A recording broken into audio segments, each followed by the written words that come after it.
देखो पहले क्वेश्चन में 3 क्वेश्चन है, कोई एक आप बता दो। हालांकि मैं पहले कर चुका हूँ। पहले का दूसरा करूँ, पहले का दूसरा करूंगा तो पहला और तीसरा आपको करना है, या फिर पहले का तीसरा कर लेता हूँ, मुझे पता है ये आपसे नहीं होगा। पहले का तीसरा एक है कि y बराबर 0, इस लाइन की इक्वेशन को आप रिड्यूस करो स्लोप इंटरसेप्ट फॉर्म में, और स्लोप बताओ y इंटरसेप्ट बताओ। ठीक है, स्लोप बताना है और y इंटरसेप्ट बताना है। तो भाई स्लोप इंटरसेप्ट फॉर्म क्या होती है? स्लोप इंटरसेप्ट फॉर्म कहो या फिर मैंने इसको बोला था y स्लोप फॉर्म, एक ही बात है, क्योंकि वहां से स्लोप भी पता चलता है और y इंटरसेप्ट भी पता चलता है। पता चलता है नहीं पता? और ये कौन सी थी? y बराबर mx प्लस c, ये थी y स्लोप फॉर्म, ये थी। अब आप इस इक्वेशन को इसमें कैसे कन्वर्ट करोगे? क्या करें, कन्वर्ट की हुई है, ध्यान से देखो। y बराबर 0 को मैं लिख सकता हूं क्या? 0 इंटू एक्स प्लस 0। क्या मैं y इक्वल टू 0 को लिख सकता हूं 0 इंटू एक्स प्लस 0? ध्यान से देखो बेटा, 0 इंटू एक्स 0, 0 प्लस 0 है, तो अभी भी y बराबर 0। और अगर अब आप कंपेयर करो तो स्लोप आपको कितना मिल रहा है? स्लोप क्या होता है? m, और m क्या है? 0, और y इंटरसेप्ट होता है c, और c भी क्या है? 0। बस, कोई दिक्कत? तो c भी है 0, m भी है 0, तो इतना करना था। इजी है? तो ये थोड़ा याद रखना कि स्लोप इंटरसेप्ट फॉर्म का मतलब दिए गए सवाल को इसमें बदल के जो m की जगह आ रहा है वो स्लोप है, और जो c की जगह आ रहा है वो y इंटरसेप्ट है। y इंटरसेप्ट का मतलब वो लाइन y एक्सिस को ओरिजिन से कितना ऊपर काट रही है, उसको बोलते हैं y इंटरसेप्ट। क्लियर? कोई दिक्कत? समझ में आ गया? अब ये मैंने कर लिया, आप इसका दूसरा सवाल मुझे करके अभी बताओ। दूसरा सवाल है, फिर पहला अपने घर पे करना, जल्दी करो।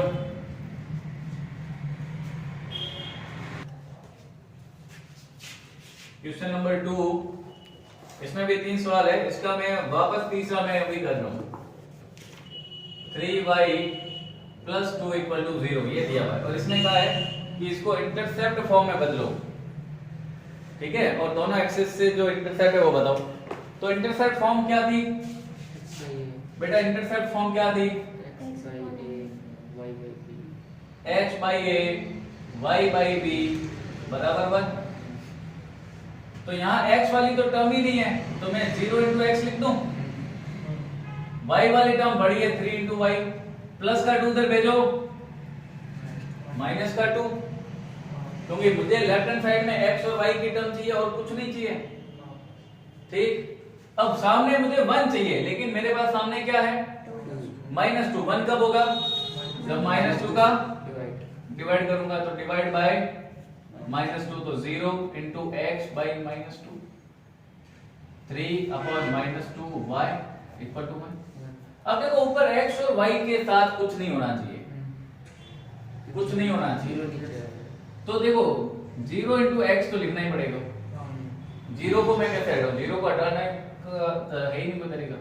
ठीक है, और इधर से ये जो 3 है इसको उधर भेज दो नीचे, इक्वल टू 1 हो गया। अब ये देखो, ये 0 अगर मैं हटाऊंगा यहां से तो 0 कहां आएगा? नीचे आएगा। हटा दो एक बार ताकि आपको पता चले। समथिंग अपॉन 0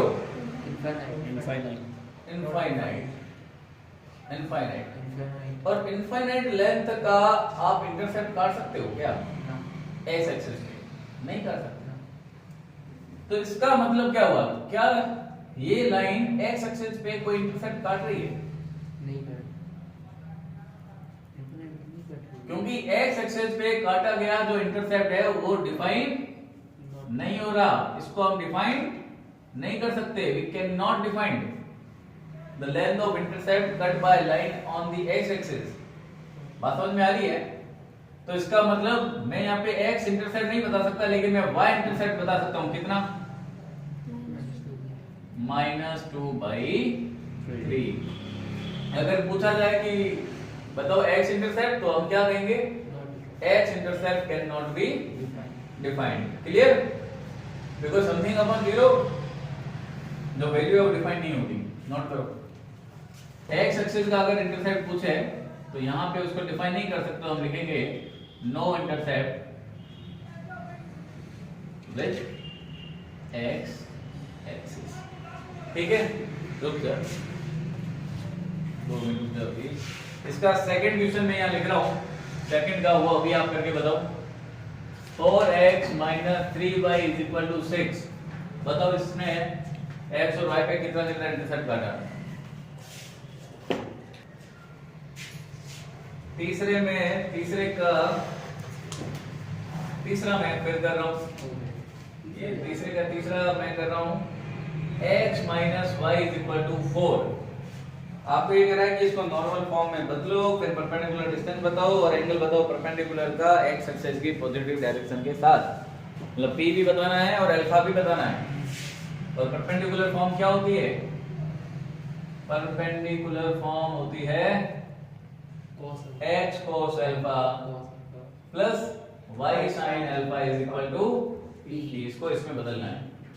ठीक, देखो बेटा क्या कहा था, x और y वाली टर्म लेफ्ट हैंड साइड में होनी चाहिए, है कांस्टेंट को उधर भेजते हैं, भेजा हुआ है ऑलरेडी, और वो कांस्टेंट आगे जाके p बनेगा और वो p पॉजिटिव होना चाहिए, तो है पॉजिटिव। क्या करते थे इसके बाद? √a² + b² का डिवाइड कर देते हैं। तो इसको कंपेयर करो, compare bye ax + by + c = 0 से अगर कंपेयर करेंगे तो a कितना? b कितना? -1। तो √a² + b² कितना होगा? 1 हुआ, 2 होगा सर, 2। ठीक है, तो इसको डिवाइड करो, divide by √2 in both side. ये समझ में आई बात? क्यों? क्योंकि हमें cos अल्फा sin अल्फा चाहिए और वो होते हैं base upon hypotenuse, perpendicular upon hypotenuse. तो ये हाइपोटेन्यूज का काम करेगा √2। ठीक है ना? तो ये कितना होगा? 1/√2 x - 1/√2 y 4/√2। 4/√2 कितना होता है? 2√2। कितना होता है? 2√2। अरे 4 होता है 2 × 2 और 2 होता है √2 × √2। तो एक √2 कट गया, तो क्या बचा? 2√2। बड़ा कमीना है। ठीक, अब आप कंपेयर करो। क्या हो गया भाई? ये वो तो खांसी नहीं है कहीं? कोरोना। हाँ भाई, वहाँ पे क्या होता है? अच्छा चलो ठीक है, छोड़ो, गंदी बात नहीं। तो बताओ यहाँ पे कंपेयर करने पे cos अल्फा कितना मिला? 1/√2। और sin अल्फा कितना मिला? -1/√2। और p कितना मिला? 2√2। तो p तो हमें मिल गया, p में तो कोई दिक्कत नहीं है। एक चीज इसने पूछी है ना, perpendicular distance. Perpendicular distance from origin to line, ये तो हमें मिल गया। अब हमें अल्फा एंगल चाहिए, परपेंडिकुलर का एक्स एक्सिस के साथ बनने वाला एंगल। तो वो निकालना थोड़ा सा यहाँ पे डिफिकल्ट है गुड़िया। देख, बता सकते हो आप लोग?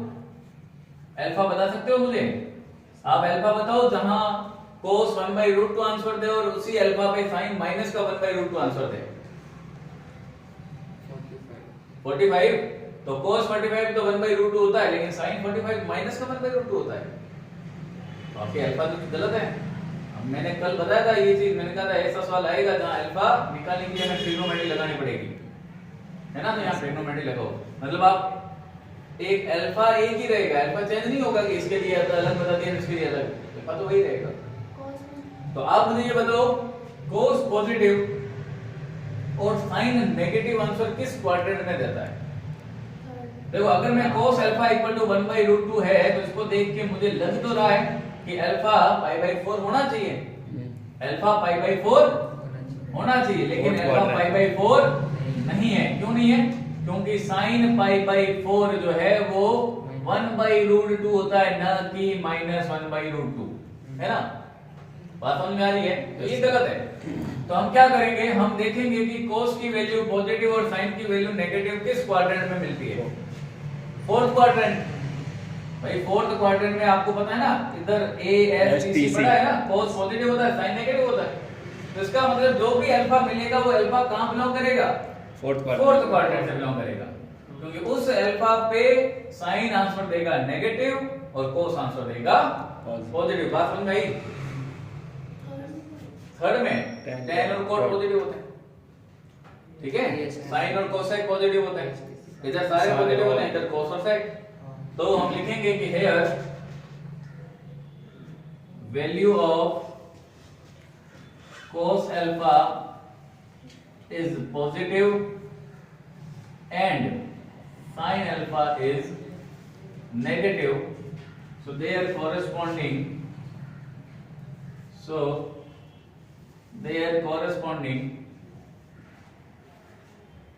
angle alpha must belong from fourth quadrant। ये बात समझ में आई? तो उनके कॉरेस्पॉन्डिंग जो अल्फा है वो कहां से बिलोंग करना चाहिए? फोर्थ क्वाड्रेंट से बिलोंग करना चाहिए। तो फोर्थ क्वाड्रेंट से अल्फा निकालने के लिए क्या करेंगे? याद करो, मैंने बताया था फोर्थ क्वाड्रेंट से कुछ भी निकालना है तो 2π में से माइनस करो। ट्रिग्नोमेट्री पढ़ी थी ना, तो ये जो π/4 है इसको 2π में से माइनस करना पड़ेगा। सो अल्फा हो जाएगा cos अल्फा बराबर 1/√2 था और sin अल्फा बराबर माइनस का 1/√2 था, ठीक है? तो यहां पे देखो cos अल्फा cos 1/√2 वैसे π/4 पे आता है, लेकिन π/4 अल्फा नहीं है। तो हम क्या करेंगे, वापस cos π/4 को लिखेंगे cos 2π माइनस π/4। बात समझ में आ रही है?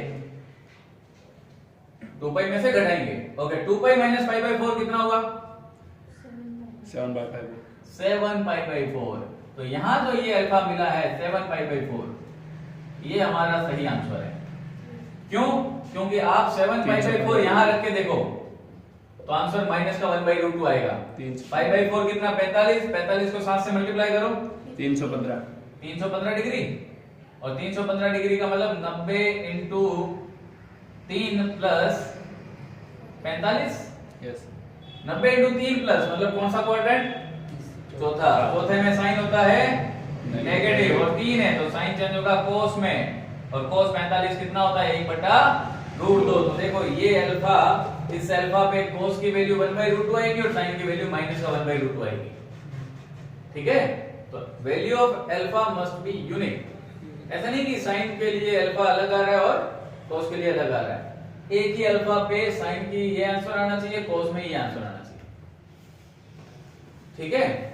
तो इसका मतलब वो जो परपेंडिकुलर लाइन है, लाइन पे डाला गया जो परपेंडिकुलर है वो x एक्सिस के साथ कितना एंगल बना रहा है? 315 डिग्री का, और उसकी लेंथ कितनी है? 2√2, ठीक है? तो ये क्वेश्चन ऐसे करना है। एक बार ये पूरा नोट करो, फिर इसका आप लोग अभी करके बताओगे। पहला सवाल, x - √3y + 8 = 0। ये अभी करके बताओ आप लोग।